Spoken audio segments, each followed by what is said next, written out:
जब भी कोई क्राइम होता है हम में से कई लोग ये पूछते हैं कि इसमें नया क्या है। ये तो फला फला के साथ भी हुआ था। लेकिन इस वीडियो में मैं आपको जो क्राइम बताने जा रहा हूं उसे सुनकर आपके कान खड़े हो जाएंगे, क्योंकि आपने अभी तक ये तो सुना था कि फोन पर किसी से ओटीपी शेयर मत करना। लेकिन ये जो अपराध अब हो रहा है, खासकर राजधानी दिल्ली में हुआ है एक शख्स के साथ, और उनके अकाउंट से करीब करीब 50 लाख रुपए चले गए। जानते हैं उनकी गलती क्या थी? उनकी गलती सिर्फ वो थी जो आप भी शायद रोजाना करते होंगे। उन्हें एक नंबर से कॉल आया, उन्होंने वो कॉल उठा लिया। वहां से कोई आवाज नहीं आई, इधर से ये हेलो हेलो कर रहे थे, और चंद सेकंड के अंदर उनके अकाउंट से 50 लाख रुपया चला गया। ये बिल्कुल नई तरह का अपराध है। अभी तक पुलिस इसके बारे में पता नहीं कर पाई है कि कौन सी टेक्नोलॉजी इस्तेमाल की गई है, लेकिन ऐसा लगता है कि जिस शख्स ने इन्हें फोन किया उसके पास इनके फोन का रिमोट एक्सेस आ गया था, और जब तक ये हलो हलो कर रहे थे, इधर से कोई आवाज जा नहीं रही थी, उतनी ही देर में, क्योंकि उस शख्स के पास इनके फोन का रिमोट एक्सेस था, उसका काम हो गया। इसके बारे में पता किया जा रहा है। कुछ लोगों ने मुझ तक ये शिकायतें पहुंचाई हैं और ये रिक्वेस्ट की थी कि हम अपने प्लेटफॉर्म पर इसके बारे में बात करें। दोस्तों, अब ये पुरानी बात हो चुकी है कि अपना ओटीपी शेयर मत करना। आपको ठगने वाले अब एक कदम आगे निकल चुके हैं। ऐसे में आपको भी तैयारी पक्की करनी होगी। पहली बात तो यह है कि अगर अनजाने नंबर से फोन आ रहा है, कोशिश कीजिए मत उठाइए। किसको अगर जरूरी आपसे काम होगा तो आपको एसएमएस कर लेगा, नहीं तो आजकल व्हाट्सएप या टेलीग्राम तो सबके फोन में होता है, वहां से कोई मैसेज आ जाएगा। क्योंकि आप नहीं जानते कि आपको आ रही ये जो मिस्ड कॉल है, जिसको आप उठाएंगे और उधर से आवाज नहीं आएगी, उतनी देर में आपके फोन से क्या कुछ हो चुका होगा। क्योंकि आपके हाथ में जो फोन है, ये फोन नहीं, असल में आपके दिल की धड़कन है। क्योंकि आपका बैंक अकाउंट से लेकर आप किससे मिलते हैं, कहाँ जाते हैं, कहाँ खाते हैं, क्या खरीदते हैं, क्या पहनते ओढ़ते हैं, किससे क्या बातें चल रही हैं, सब कुछ इस फोन को पता है। और सोचिए किसी ने अगर इसका रिमोट एक्सेस ले लिया तो वो आपके साथ क्या क्या कर सकता है। और बहुत सारे लोग तो आजकल पेटीएम और गूगल पे वगैरह जो ई वॉलेट्स हैं उनको भी यूज करते हैं। आप सोचिए कि उन तक भी एक्सेस हो सकता है उस व्यक्ति का। ये बिल्कुल नई तरह का अपराध है, इसके बारे में बात होनी चाहिए।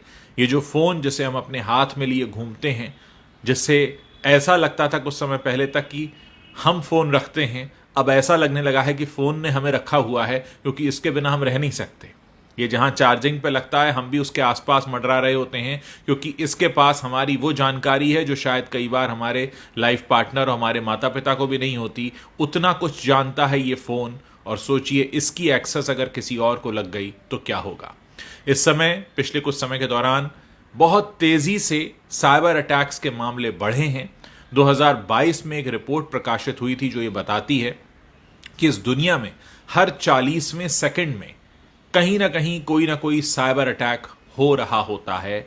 और इनमें से 94% साइबर अटैक्स ऐसे हैं जो ईमेल के जरिए होते हैं, और इस दुनिया की 64% कंपनीज ऐसी हैं जिनमें कभी ना कभी साइबर अटैक तो हुआ ही है। पिछले दिनों राजधानी दिल्ली के एम्स हॉस्पिटल के सर्वर पर भी अटैक हुआ था, जहां से बहुत सारे वीवीआईपीज का डेटा चोरी हो गया था, जिसकी तादाद करीब 4 करोड़ के आसपास बताई जाती है। यानी इस तरह के अटैक्स जो हो रहे हैं वो कहीं ना कहीं हमें अंदर से खोखला कर रहे हैं। हमें उनके लिए तैयार भी होना होगा। हमारी जो सुरक्षा और जांच एजेंसीज हैं उनको खुद भी स्मार्ट बनना होगा, उनसे ज्यादा स्मार्ट जो कि किसी गांव या कहीं पर बैठकर इस क्राइम को करते हैं। नेटफ्लिक्स पर जामतारा हमने देखा था, उस वक्त हमको पता चला कि किस तरह से इस तरह के अपराध को अंजाम दिया जाता है। ऐसे में ज़रूरत इस बात की है कि इसके बारे में बात हो, क्योंकि जब तक बात नहीं होगी, हम सचेत नहीं होंगे। इस वीडियो को ज़्यादा से ज़्यादा लोगों तक पहुंचाइए, उनको बताइए कि आपके फ़ोन पर आ रही मिस कॉल भी आपका खाता खाली कर सकती है।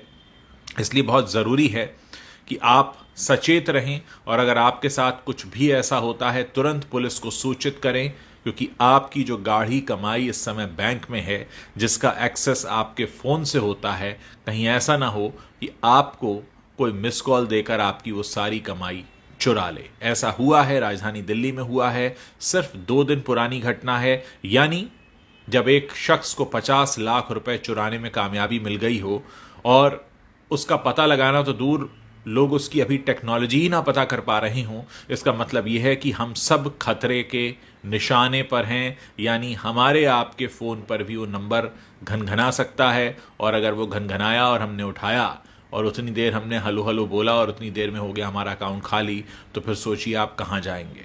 पुलिस एक कोशिश कर सकती है, लेकिन तब तक आपकी गाढ़ी कमाई जा चुकी होगी। इसलिए सचेत रहिए, इस वीडियो के बारे में बात करिए, लोगों को बताइए। अभी तो हमें पहला काम ये करना है कि लोगों को बताना है ऐसा हो रहा है। बहुत सारे लोग इस बात को नहीं जानते हैं, और मेरा जो प्लेटफॉर्म है इसका इस्तेमाल मैं इसलिए करना चाहता हूं ताकि ज़्यादा से ज़्यादा लोगों तक ये बात पहुंचाऊं।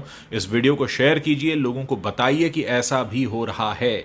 अब वो OTP शेयर मत करना वाली बातें हो चुकी हैं पुरानी, अब सब समझदार हो चुके हैं। इसलिए इस तरह का गुनाह और अपराध करने वालों ने नया तरीका निकाल लिया है। इस नए तरीके से फिलहाल बचने का उपाय जो मुझे समझ में आता है वो यही है। हाँ, हो सकता है आप में से बहुत सारे लोगों के लिए थोड़ा मुश्किल होगा कि जिसका भी फ़ोन आ रहा है, अगर आपको उसका नाम नहीं पता है, आपके मोबाइल में वो नंबर सेव नहीं है, तो सामने वाले शख्स को SMS करने दीजिए, सामने वाले शख्स को WhatsApp करने दीजिए। जब आप पक्की तरह से निश्चिंत हो जाएंगे जो सामने वाला शख्स आपको फ़ोन कर रहा है वो जेन्युइन है, आपके किसी जानने वाले का जानने वाला है, या आप उसका नाम पता जानते हैं, तभी वो फ़ोन कॉल उठाइए। क्योंकि अगर आपके साथ ऐसा होता है तो निश्चित तौर पर ये एक ऐसी बात होगी कि पता तो था और फिर भी गलती हो गई। दिल्ली में जिनके साथ हुआ उन्हें तो पता ही नहीं था, उनके साथ ये पहला अभी तक का अपराध हुआ है जिन्होंने पुलिस को सूचित भी किया है, और पुलिस ने एक स्पेशल टीम बनाई है जो उसकी जांच कर रही है। लेकिन अगर किसी एक शख्स के साथ अपराध हो जाए तो हमारी जिम्मेदारी ये बन जाती है कि हम बाकियों को सूचित कर दें ताकि बाकी इस मुसीबत से बच सकें। समाचार जो प्लेटफॉर्म्स होते हैं, या मेरा भी सोशल मीडिया प्लेटफॉर्म है, उनका काम सबसे पहला यही होता है कि लोगों को चेतावनी देना, बताना कुछ नया हो रहा है, आप उससे कैसे बच सकते हैं। जब जानकारी ही नहीं होगी तो बचाव कैसे होगा। पहला स्टेप हम ले चुके हैं, जानकारी ले चुके हैं, अब जानकारी को फैलाना है, लोगों को बताना है ताकि ज़्यादा से ज़्यादा लोगों को हम सुरक्षित कर पाएं। आप अपने घर में लोगों को भी बता सकते हैं कि इस तरह से आ रहे किसी भी नंबर को न उठाएं। मेरे बहुत सारे दर्शक हैं जिन्होंने मुझे स्क्रीनशॉट्स भी भेजे हैं। उन नंबर्स को शेयर करने का फ़ायदा इसलिए नहीं है क्योंकि ये नंबर चेंज हो जाते हैं, क्योंकि जो अपराध करने वाला शख्स है वो भी जानता है कि एक बार नंबर पब्लिक हो गया तो उसके बाद उसे नंबर बदलना पड़ेगा। इसलिए इस बात से कोई फ़र्क नहीं पड़ता कि वो नंबर कौन सा है। अगर आपके फ़ोन में वो सेव नहीं है और आपको कुछ गड़बड़ लगता है तो मत उठाइए, सामने वाले को SMS भेजने दीजिए, अपना नाम पता बताने दीजिए। जब आप पूरी तरह से आश्वस्त हो जाएंगे कि आप उसे जानते हैं और वो कोई चोर उचक्का नहीं है, वो आपके साथ कुछ गलत नहीं कर सकता है, तभी आप उसके फ़ोन को उठाएं और उठाकर उससे बात करें। उम्मीद है बात आपको समझ में आई होगी और आप जल्दी से जल्दी और ज़्यादा से ज़्यादा संख्या में इस वीडियो को शेयर करेंगे, ज़्यादा से ज़्यादा लोगों तक पहुंचाएंगे ताकि हम सबको बचा सकें।